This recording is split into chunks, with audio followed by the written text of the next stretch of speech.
రాష్ట్రాల విభజనలో భాగంగా మనం కొత్తగూడెం జిల్లాను ఏర్పాటు చేసుకున్నాం. ఈ జిల్లా మారుమూల ప్రాంతాలకు పరిపాలన చేరువ కావాలని, గిరిజన బిడ్డలందరికీ న్యాయం జరగాలని, పరిపాలన అందాలని మనం కొత్తగూడెం జిల్లా ఏర్పాటు చేసుకున్నాం. మీరు ప్లీజ్ కాసేపు ఆగానే, ప్లీజ్ స్టాప్. మాట్లాడుతున్నాం కదా, మాట్లాడేటప్పుడు చేస్తాం. Please stop. మీరు కామ్గా ఉంటే వస్తుంది, అరిస్తే రాదు.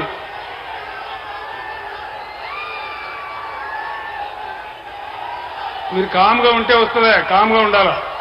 ఈ అరిస్తే ఎక్కడికి రాదు.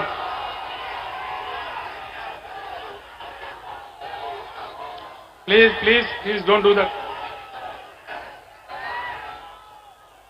కొత్తగూడెంలో మెడికల్ కాలేజీ పెట్టుకున్నాం, ఇంజనీరింగ్ కాలేజీ పెట్టుకున్నాం, పట్టణాన్ని కూడా బ్రహ్మాండంగా తీర్చిదిద్దుకున్నాం. మీ అందరికీ చరిత్ర తెలుసు. చాలా దూరంలో ఉండే చెర్ల, వాజేడు, దుమ్ముగూడెం మండలాలు ఖమ్మం పోవాలంటే చాలా ఇబ్బందిగా ఉండేది. కావాలనే మనం ఇక్కడ జిల్లా ఏర్పాటు చేసుకున్నాం. ఈరోజు ఈ రాష్ట్రాన్ని పరిపాలిస్తున్నటువంటి పార్టీ ముఖ్యమంత్రి రేవంత్ రెడ్డి చాలా క్లియర్ గా చెప్తా ఉన్నాడు, కొత్తగూడెం జిల్లా తీసేస్తా అని చెప్తా ఉన్నాడు. కొత్తగూడెం జిల్లా ఉండానా తీసేయన్నా? కొత్తగూడెం జిల్లా ఉండానా తీసేయన్నా? వినబడతలేదు, గట్టిగా చెప్పాలి. కొత్తగూడెం జిల్లా ఉండానా? కొత్తగూడెం జిల్లా ఉండాలి. మీ అందరికీ లాభం జరగాలంటే ఖచ్చితంగా ఈ పార్లమెంట్ ఎలక్షన్ లో నామా నాగేశ్వరరావు గారి వాళ్ళే, అక్కడ కవిత గెలవాలి. ఈ కాంగ్రెస్ ప్రభుత్వాన్ని చురుకు పెట్టాలి.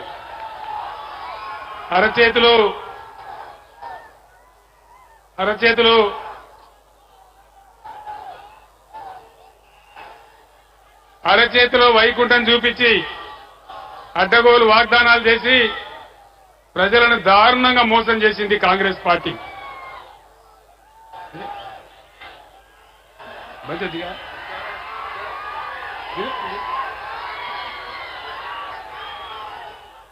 ప్రజలను ఘోరంగా మోసగించింది కాంగ్రెస్ పార్టీ. మీ అందరికీ తెలుసు ఎటువంటి వాగ్దానాలు చేసినారు. కేసీఆర్ గారు కేవలం 10,000 రూపాయలు ఇస్తా ఉన్నారు రైతు బంధు. మేము 15,000 ఇస్తామని చెప్పినారు. ఆ 5,000 సరే రైతు బంధు వచ్చిందా? రైతు బంధు అందరికీ వచ్చినాదండి? వినబడతలేదు. రైతు బంధు రాలేదా? కళ్యాణ లక్ష్మి ఇస్తే కేసీఆర్ గారు 1,00,000 రూపాయలు ఇస్తా ఉన్నారు. మేము తులం బంగారం ఇస్తామన్నారు. ఎవరికన్నా తులం బంగారం వచ్చిందా? ఏందా? కూర్చో కూర్చోవా, కూర్చో కూర్చో కూర్చో కూర్చో.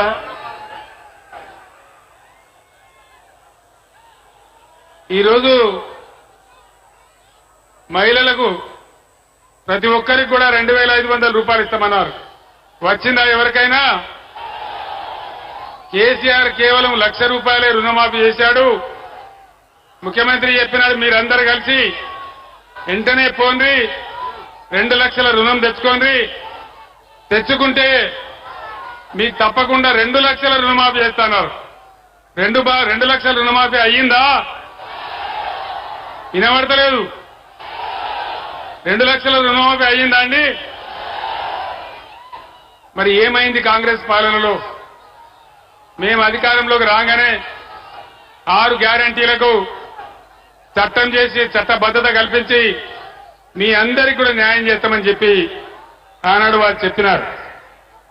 ఇది కూడా పూజారేటోడు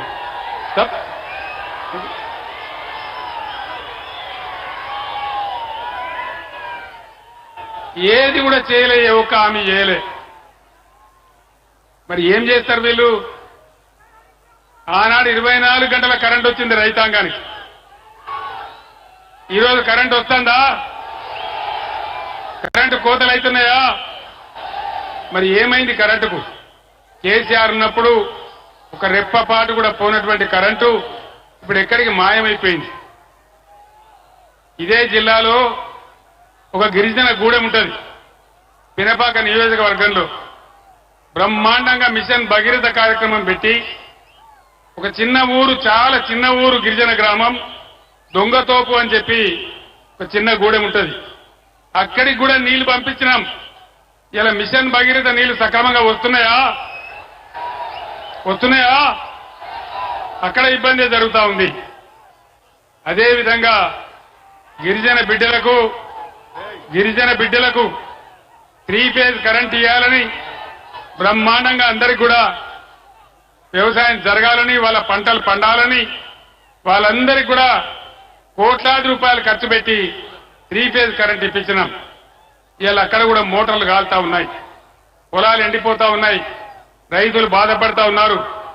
ఈ విధంగా కొత్తగూడెం జిల్లాలో బీఆర్ఎస్ ప్రభుత్వంలో మొత్తం తెలంగాణ రాష్ట్రంలోనే అతి ఎక్కువ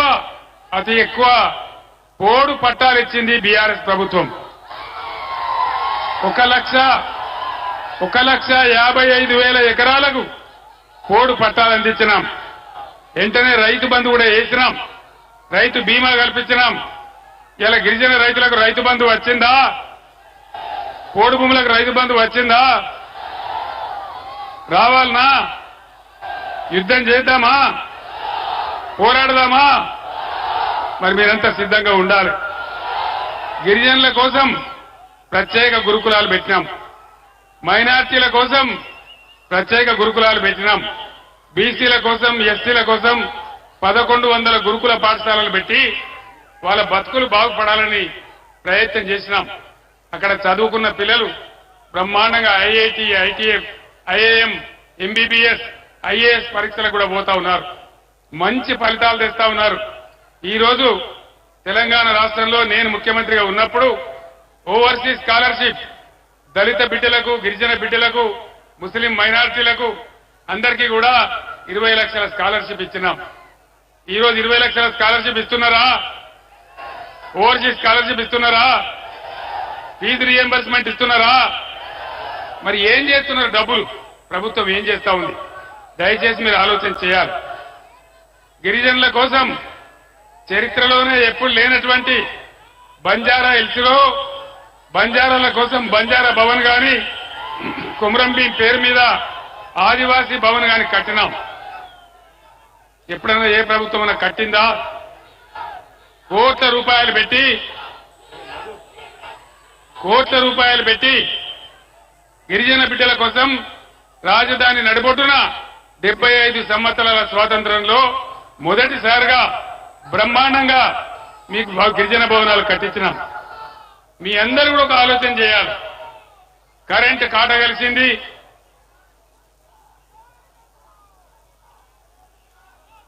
ఈరోజు ఇది కూడా తీసి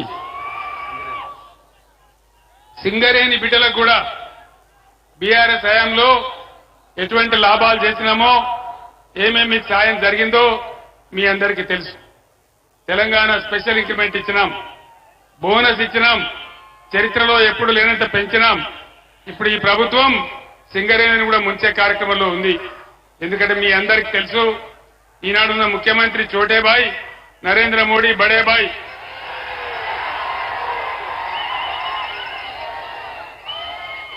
నేను ముఖ్యమంత్రిగా ఉన్నప్పుడు మనకు సింగరేణి బొగ్గు ఉండంగా కూడా ఇదే నరేంద్ర మోడీ మీరు అదాని ఆస్ట్రేలియా నుంచి తెచ్చేటువంటి బొగ్గు దిగుమతి చేసుకోవాలి అని నా మీద పంచాయతీ పెట్టినాడు.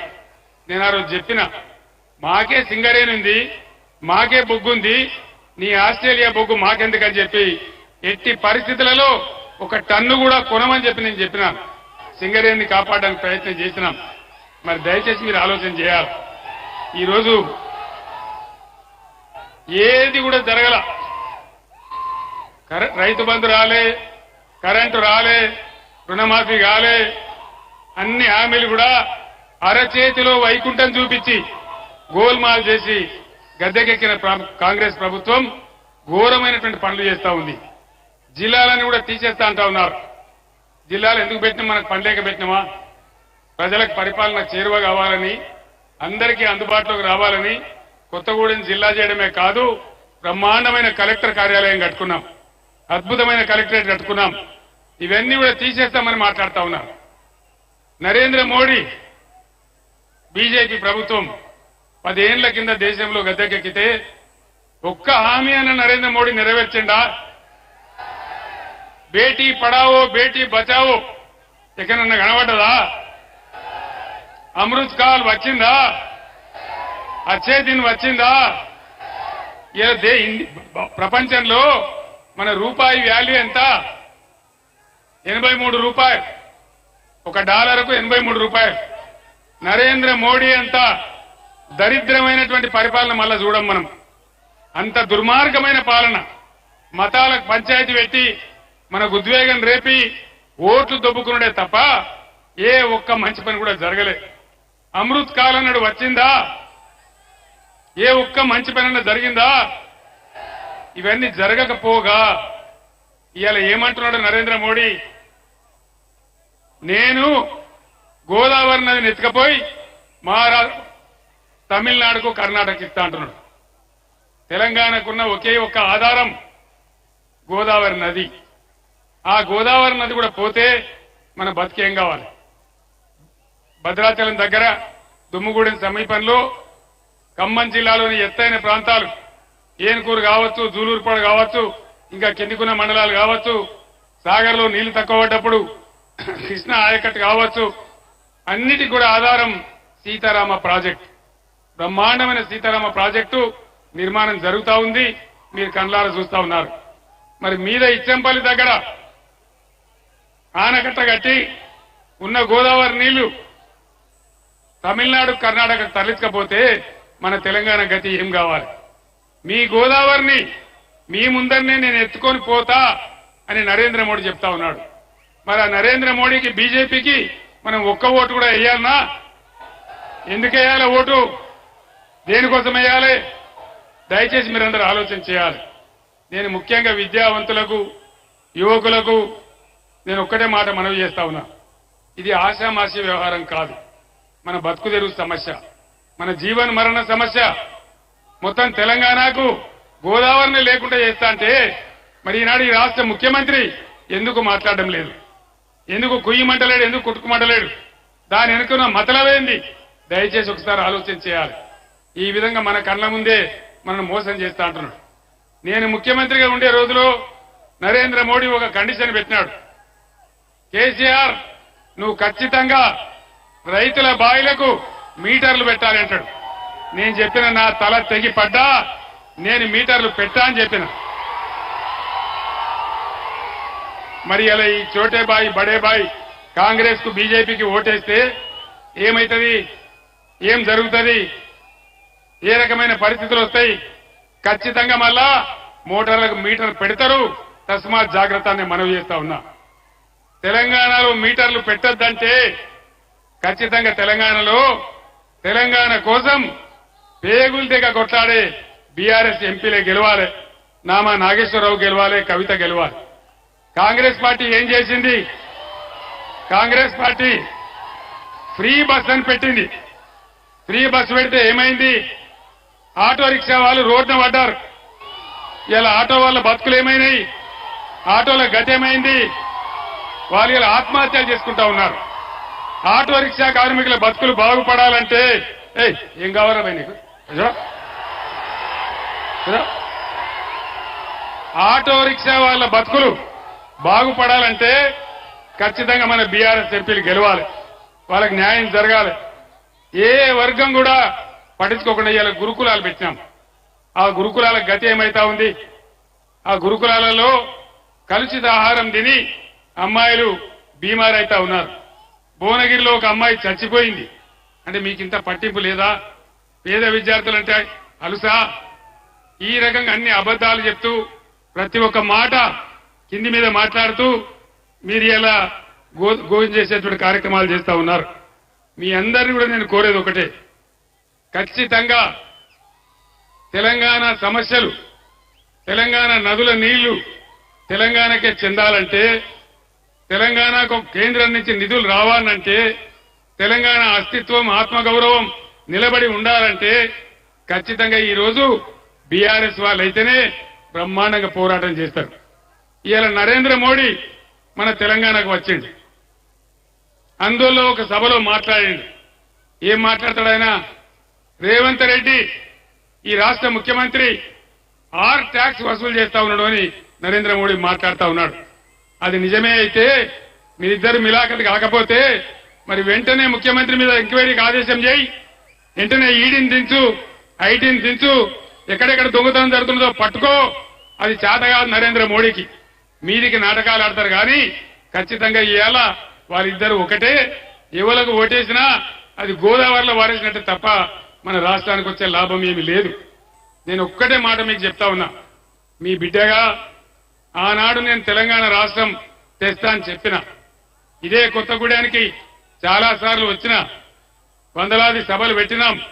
ఆనంద్ నా వెంట ఎవరు లేకపోయినా నా ప్రాణాలు పనంగా పెట్టి తెలంగాణ రాష్ట్రం తెచ్చిన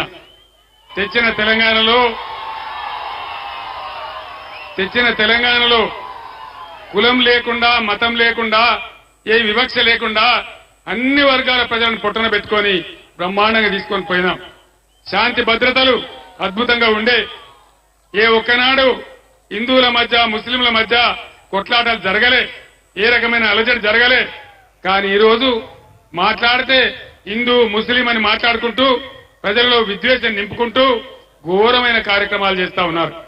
అందుకే నేను మిమ్మల్ని అందరినీ ప్రార్థించేది, దయచేసి ముఖ్యంగా యువకులు, విద్యావంతులు, మేధావులు నా మాటను మీరు చర్చ చేయండి. నేను చెప్పేది నిజమా కాదా, ఈ రాష్ట్రంలో ఏం జరుగుతా ఉంది, ఈ రాష్ట్రాన్ని ఎవరు కాపాడాలి ఒకసారి ఆలోచించాలని కోరుతా ఉన్నా. तेलंगाना रियासत में जितने भी हमारे मुसलमान बुजुर्ग हैं और मुसलमान भाई बहनों को मैं सलाम करता हूं. आपसे अदबन गुजारिश करता हूं, आज के दिन में कांग्रेस बीजेपी दोनों एक है. बीजेपी को हराने, बीआरएस को हराने के लिए वो दोनों मिलकर काम कर रहे हैं. ये आप जानते हैं वो दोनों कैसे पार्टियां हैं, कैसे हैं आप जानते हैं. जिस टाइम में मैं तेलंगाना के लिए जद्दोजहद कर रहा था उस टाइम में भी मैं कोत्तागुड़े में आया था. उन दिनों में कहा था अल्लाह के घर में देर है लेकिन अंधेर नहीं है, और अल्लाह का करम हुआ, तेलंगाना रियासत हासिल हुआ. इसमें सभी लोगों को, मुसलमानों को, क्रिश्चियनों को, हिंदुओं को, हमारे दलितों को, गिरिजनों को, सबको मैं एक साथ लेके चला. सबके साथ मैंने इंसाफ किया. ये आप जानते हैं आज इस देश में क्या हो रहा है. इस देश को हर हालत में बचाना है. हर हालत में ये किसी का देश नहीं है. देश में कितने लोग रहते हैं, सारे लोगों का ये हिंदुस्तान है, हम इसको जानते हैं. इसीलिए आपसे गुजारिश करता हूं, आप लोग बीआरएस कायदीन को जिताइए, वोट दीजिए. आपके ताउन से तेलंगाना रियासत को मैं आपको कसम खा के कहता हूं, मैं जब तक केसीआर जिंदा है तब तक तेलंगाना रियासत एक सेक्युलर रियासत ही रहेगा, अमन रियासत रहेगा, सबको साथ लेके चलेगा.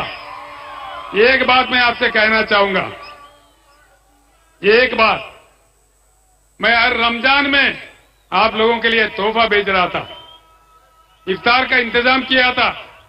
क्या आज रमजान का तोहफा आया? क्यों नहीं आया? क्या क्या इनका कमाल है, समझ जाइए, देख लीजिए. इसीलिए मैं फिर एक बार गुजारिश करता हूं कि आप लोगों का वोट बीआरएस पार्टी को देके दोनों कैंडिडेट को जिताइए. या कविता हो या रामा नागेश्वरराव जी हो, वो अच्छे लोग हैं, तेलंगाना के लड़ेसो लोग हैं, इसलिए आप लोग जिताइए. इतना कहते हुए मैं आपसे रुखसत होता हूं.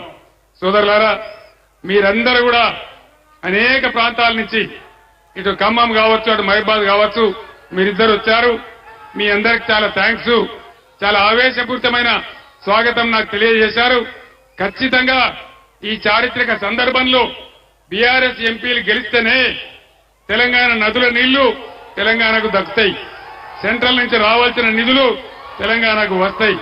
కాబట్టి దయచేసి ఈ ఎన్నికల్లో ఖచ్చితంగా ఇద్దరు కూడా బీఆర్ఎస్ అభ్యర్థులను మహబూబాబాద్ నుంచి కవిత గారిని, ఖమ్మం నుంచి నామా గారిని గెలిపించాలని చెప్పి నేను కోరుతా ఉన్నా.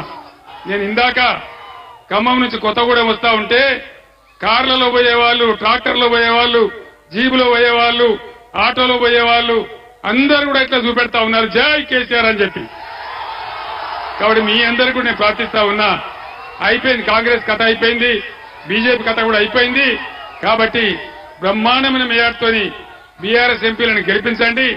నా కంఠంలో ప్రాణం ఉన్నంత వరకు తెలంగాణ ప్రజల హక్కుల గురించి పోరాడుతూనే ఉంటా అని చెప్పి తెలియజేస్తూ నేను సెలవు తీసుకుంటా ఉన్నా. జై తెలంగాణ, జై తెలంగాణ.